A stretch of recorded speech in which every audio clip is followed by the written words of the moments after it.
Hey y'all, what's up? JamiThatsMe here. Welcome back. Welcome back. Listen, I just wanted to come and talk about a few topics. You know what I'm saying? I haven't done that in a minute, so I just want to chit chat about a few things. First things first, I shared on my page on YouTube that I got a chance to attend the screening for Megan. Y'all know the little kind of like the Chucky doll, the that little thing or whatever. So the AI doll basically got a chance to attend a early screening on that, and then I also got to attend the early premiere screening for House Party as well. That is featuring Jacob Lattimore. DC Young Fly, and I hate that I cannot recall. I gotta look it up. I'm gonna look it up now because I really just want to know who all of the cast members are. Let's see if they tell us. Okay. Child, they only got like the main folks because it was another guy in the film and I don't remember his name. Dang, I don't remember the guy's name. So hopefully I can find out who the cast was. But anyway, it was cute, okay? I know Jacob Lattimore was one of the main guys, and y'all know Jacob plays on The Shy. A lot of you guys may or may not be familiar with Jacob. He played on The Shy. But or plays on The Shy because I feel like he's still doing that job. All right. Okay, so the guy name is Tosin Cole. He seems like he was like a new actor. I'm not familiar with him. First of all, how about they're saying he's a British actor? Okay? The black man, y'all look it up. Look it up as I'm talking about it, okay? He's a British actor. Interesting. I did not know that. And he's played in quite a few movies that I have not seen, but it looks like, yeah, okay. So that's his name, Tosin Cole. He played Damon, and then you had Jacob Lattimore, who played Kevin. You had DC Young Fly. Can't remember his character's name. But yeah, you had a lot of actual celebs. Okay, so I'll just give y'all kind of like a little movie review or whatnot. So Megan, right out the gate, Megan, which is like an acronym for something, it was pretty good to me. I think a lot of people thought it was going to be horror. I think they thought it was going to be scary. But for me, I'm not crazy about scary movies like that. I'll watch them, but I'm not a fan of them. Some people get a thrill and a kick out of watching scary movies. Okay, and it ain't me. All right, but when I watched it, it was more to me suspenseful. Maybe it had a little thriller to it, but it wasn't scary at all. It had some very comedic moments to it as well. I felt like it was a bit predictable when you could tell who's gonna get clapped by the end of the show. But it was good. It kind of started out, okay, spoiler alert a little bit. It kind of started out with the young girl, can't think of her name. It was a little girl who was in the snow with her parents. They ended up getting hit by a vehicle. And once they got hit by like this dump truck in the snow because it was so much snow they couldn't see, it resulted in her parents dying and she still being alive. So because of that, she had to go and pretty much live with her aunt. She had to live with her aunt in a whole new environment, whole new city and state. Her aunt was a woman that had a very high rankings in this company where they pretty much developed toys for kids, right? And her special project that she was working on was a toy called Megan. You know how they do those life-size dolls? Well, this life-size doll was going to be a doll that obviously came alive. You'll be able to talk to it. It'll be like it's like your real life friend, basically. She wanted to have that type of layer with it, right? So they were working on some other dolls that they had out. I can't even. They make makes me think of like Furby. It make me. What is that? Gremlin. Y'all remember that movie Gremlin? And they used to look like cute little furry animals. And then once like hot water hit them or something like that, they turn into like these gremlins or whatever. So that's kind of like what the toys look like a little bit, like when they were cute and furry. But that's the product they were working on. But another company started kind of like mimicking what they were doing and underselling the products and pretty much knocking them out because they started selling so many of the same similar products. So she decided to create something different that she had already been working on. She kind of pitched it, and then she ended up using her niece as like a study to see how she interacts with the doll, and she really started to get really close to the doll. The aunt really liked it a lot because for her, she didn't have to spend the time because the aunt didn't have no children. So after her sister died, along with her sister's husband, which was her niece's mom and dad, after they died, like she didn't really, the daughter had to live with her.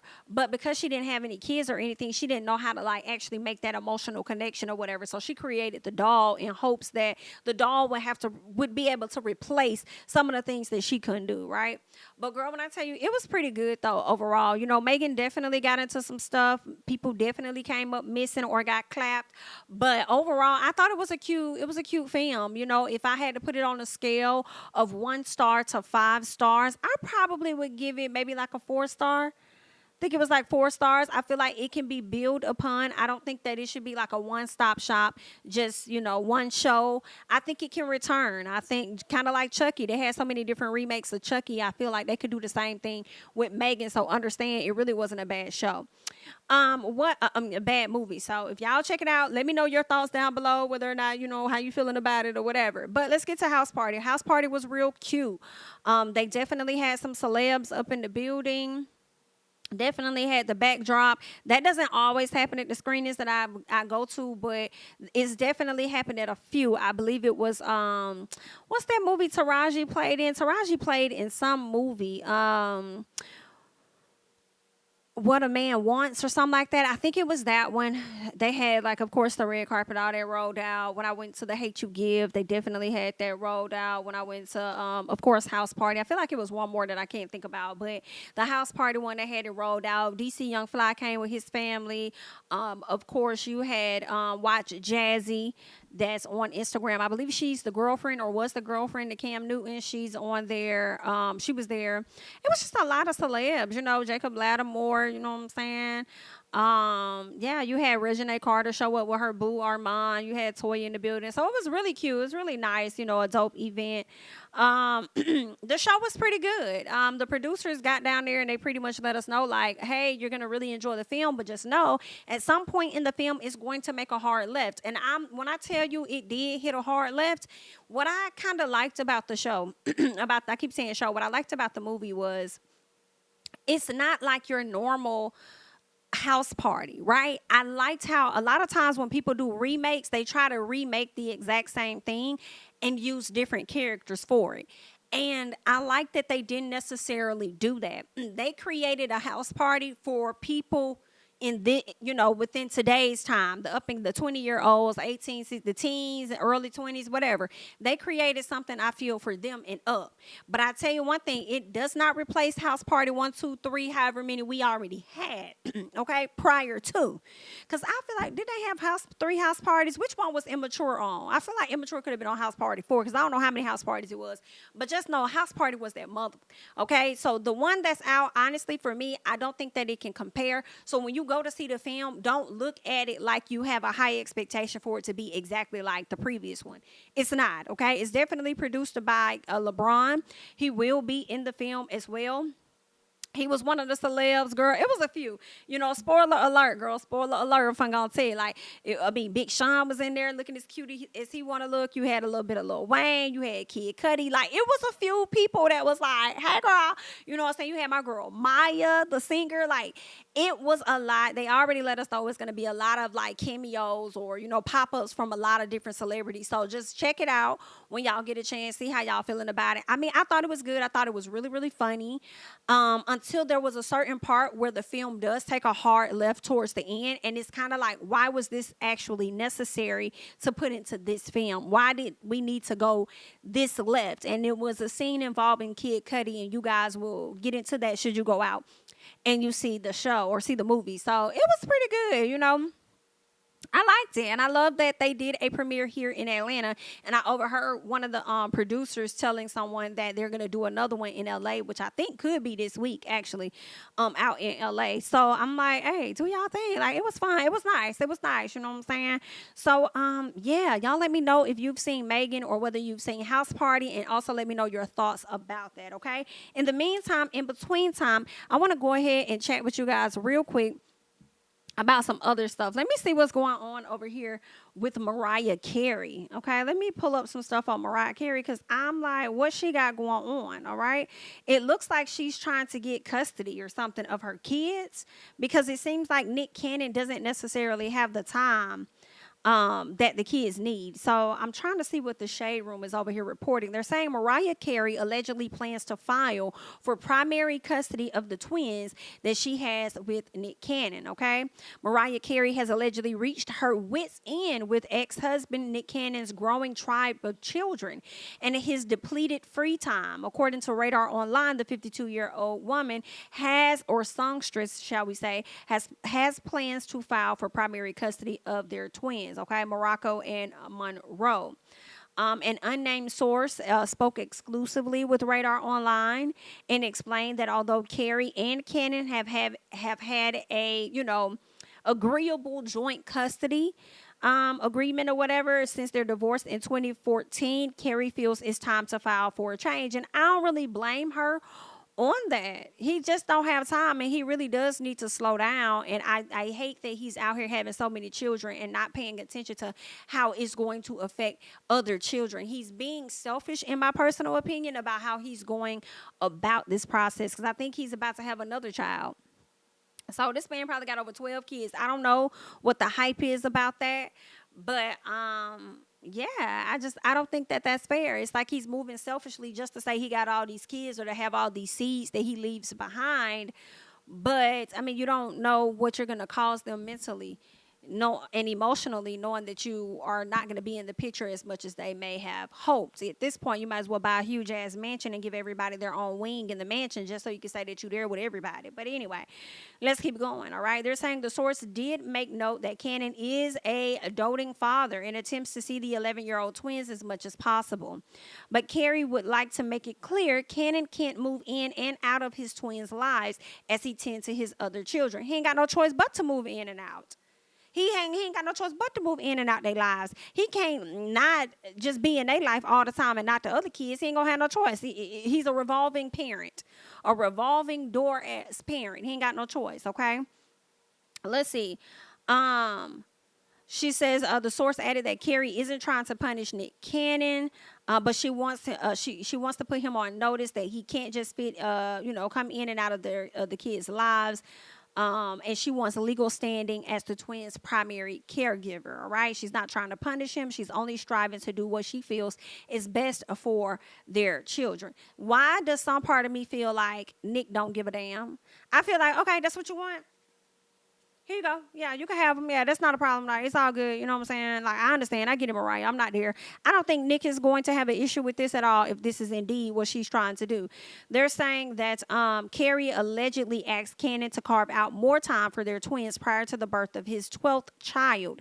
In December, it was reported that Carey allegedly asked Cannon to carve out more time for the kids. Afterwards, Cannon got candid about the challenges he faces spreading his time between all of his kids. Interesting. Let's see. He says, being a father of multiple kids is always the biggest guilt on me, is that I don't get to spend enough time with all my children. One, because I'm constantly working, and two, because I'm just spread thin. That's your problem, and I wish your semen was spread thin so you ain't able to make no more. Okay? Spread that real thin. Let it be nothing but water. Because, child, at this point, you need to hit it and miss it. Lord have mercy. Child, I hate it. I hate it for the families. I really do. I really hate it for them kids. But, Nick gonna do what he want to do anyway, because that's just how he is. And the lady's gonna let him skate in and skate out and squirt in and squirt out. But that ain't none of my business. So let me go ahead and just move on to the next topic here. Okay, let's see what's going on with Mr. Tory Lanez. Tory Lanez, come to the front. Let's see what's going on with Mr. Tory Lanez. Okay. Let me see if I can get into this article. Sometimes I can't. So I just want to see what Tory Lanez has on his agenda, because it looks like he is trying to get a new trial. And from my understanding, he did kind of fire some people. So let's see what's recent. I don't know why my computer does this. All right. So they're saying that Tory Lanez is hiring one of Suge Knight's former attorneys following Megan Thee Stallion's trial verdict. Okay. They're saying Lanez's sentencing has been pushed back for about a month as his new lawyers prepare to ask the judge to grant him a new trial. Okay. Let's see what else. So this Megan Cuniff person, she's saying rapper Tory Lanez sentencing for shooting Megan the Stallion has been rescheduled from January 27th to February 28th.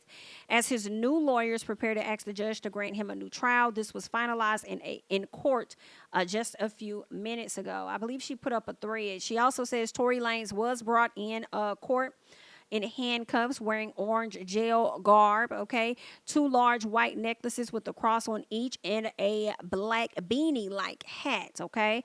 He answered, yes, Your Honor, when judge asked him if he wants Kenner and Brahama to be his new lawyers. And from my understanding, his previous lawyers are no longer his previous lawyer or are no longer his current lawyers because they don't deal with appeals or something like that. And I'm just like, Tory, I don't know if you went in this situation being overly confident that you were going to win, that you chose them, but you probably should have looked at it from all sides and likely booked these people to begin with. But we'll see.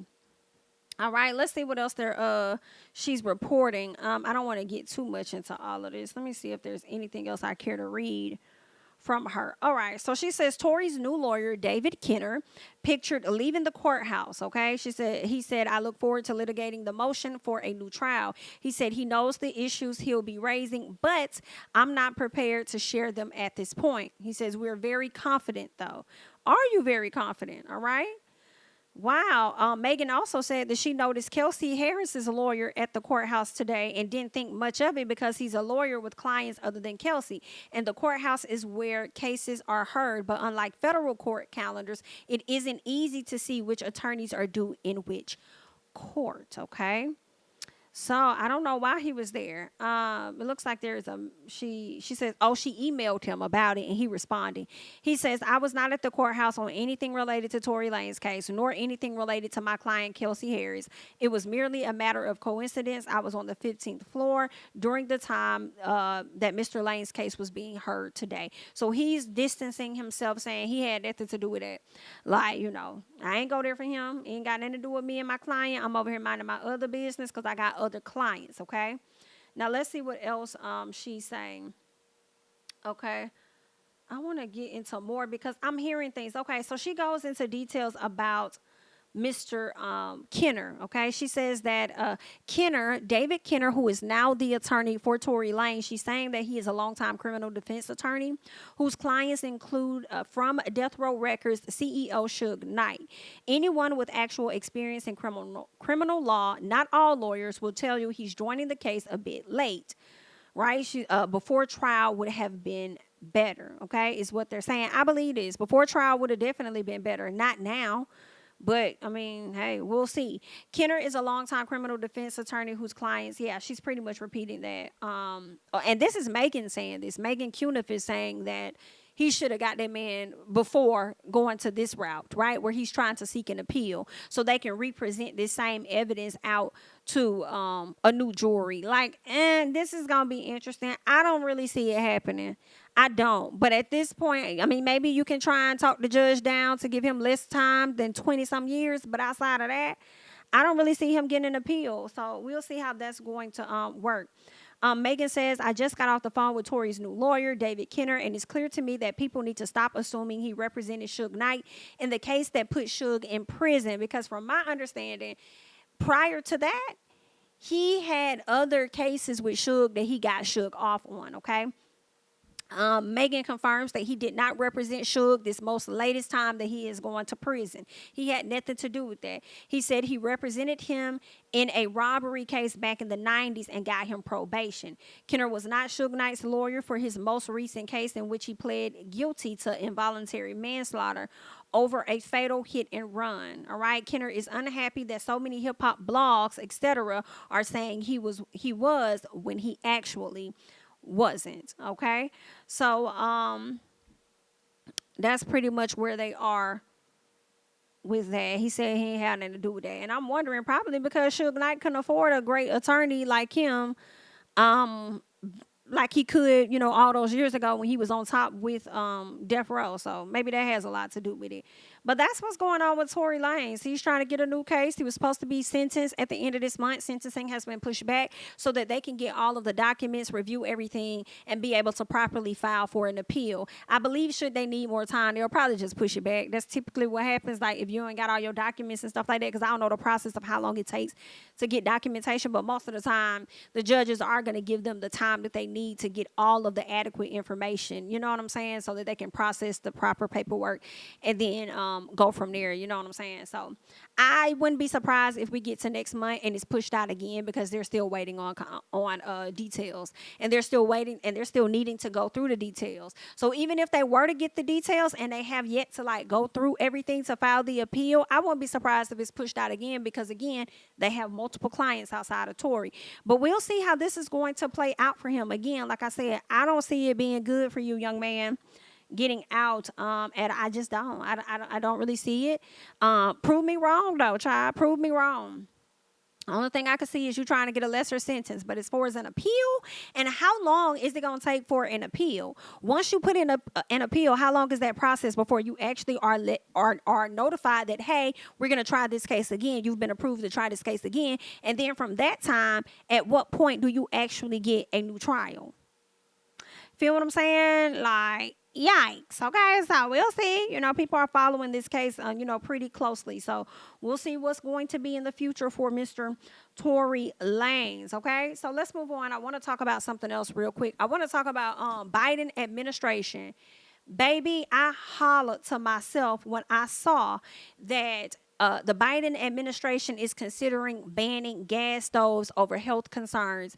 I feel like if they ban gas stoves, first of all, I don't even like gas stoves, and I have one currently. I prefer to have electric stoves, but that's just me. You know what I'm saying? But with gas stoves, I feel like, girl, a lot of people probably gonna be losing jobs if you ban those stoves. You know, I'm sure y'all need gas for other things.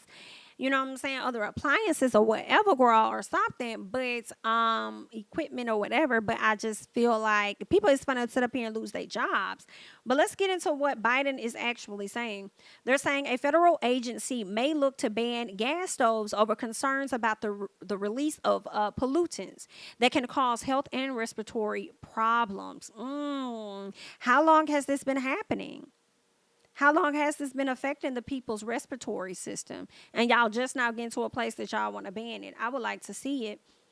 They're saying the U.S. Consumer Product Safety Commission is set to open public comment on the dangers of gas stoves sometime this winter. The commission could set standards on emissions from the gas stoves or even look to ban the manufacturer or import of the appliances.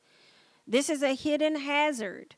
Any option is on the table. Products that can't be made safe can be banned. Wow, they're saying that the stoves, which are used in about 40% of homes in the United States, it looks like they release pollutants like nitrogen dioxide, carbon monoxide, and fine particle matter at levels deemed unsafe by the EPA. Ooh, and listen, some part of me feel like when they put stuff out like this, it makes me think, is there a deeper reason? I'm not a conspiracy theorist at times, you know what I'm saying? But it's like, girl, is there a deeper reason? Do you need them to be electrical so you will be able to like turn people's stoves and stuff off when the purge come or whatever like that? Like, is that what it is? You don't want people to be able to hit a little flicker of a light or whatever and cut their stove on? I don't know, child.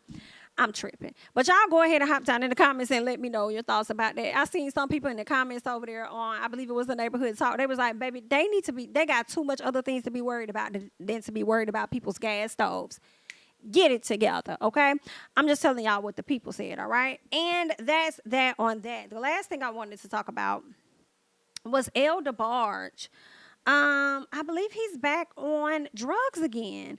I wonder if this is the young lady's dad from, what's that girl name from, is this her dad? Y'all remember Growing Up Hip Hop, the young lady that was on that show? Is this her dad or is her dad somebody else?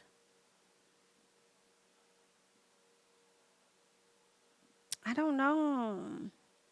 I wonder. Let me see. I'm going to put this in. I could have sworn, because she was related to the Growing Up Hip Hop people. I'm about to put DeBarge on here and see what we could get. Christina DeBarge. So who's her daddy? James DeBarge. Okay, James DeBarge is her dad. So then that would mean that um, El DeBarge is Eldra. I guess that's his name. That's her uncle. Child, this is sad. They're saying he was arrested again on weapon and drug possession. I can't say again, but they're saying Rhythm of the Night singer El DeBarge is not dancing to the girl. Y'all so shady. Is not dancing to the morning light because he got busted in the middle of the night after a run-in with cops at a gas station. Officers slapped the handcuffs on him around 3:40 a.m. on Sunday. They didn't pull him over. He was already stopped at a gas station when they noticed he had expired tags. But when they approached, they say an expandable metal baton in plain sight, or I guess they were saying they saw an expandable metal baton in plain sight in his vehicle. The baton is an illegal weapon, and that prompted cops to further search the vehicle, which is when they allegedly found pepper spray and suspected narcotics. Yikes! All right. They also found that he did not have a valid driver's license. Whew. Man, them drugs got him down the hell bad. The singer was arrested and booked on several charges, including possession of a leaded cane or possession of a baton, possession of a controlled substance, possession of drug paraphernalia. Law enforcement says that tells them they believe the narcotic is a heroin. Girl, not him. That's what the people is saying. That's what the cops is saying. That drug paraphernalia probably was in connection to heroin. Girl, that's crazy. They said the cops busted him for felony vandalism back in 2018. Ooh, child. As far as the arrest go, they're saying that he posted a $25,000 bond and is due back in court in March. And that's the crazy thing. You using all your money on drugs and then you get locked up, then you bail yourself out. Like, what a waste of money. Who put the bail up for you? That's crazy. Who put the bail up for you? I hate to hear that situation going on. I knew he had a history, or at least one of them, DeBarges, had a history with like drugs. So I hate to hear that he's going through that. Hopefully he gets it together and he gets his wake-up call very, very soon. You feel what I'm saying? But y'all go ahead and hop down in the comments. I just wanted to bring a few little topics to you guys real quick. Let me know your thoughts about everything that I just discussed. I'm Jamie, that's me. Don't forget to like, comment, subscribe, share my videos. Follow me on Instagram and Twitter at JamiThatsMe. And I'll catch you guys in the next one. Bye-bye.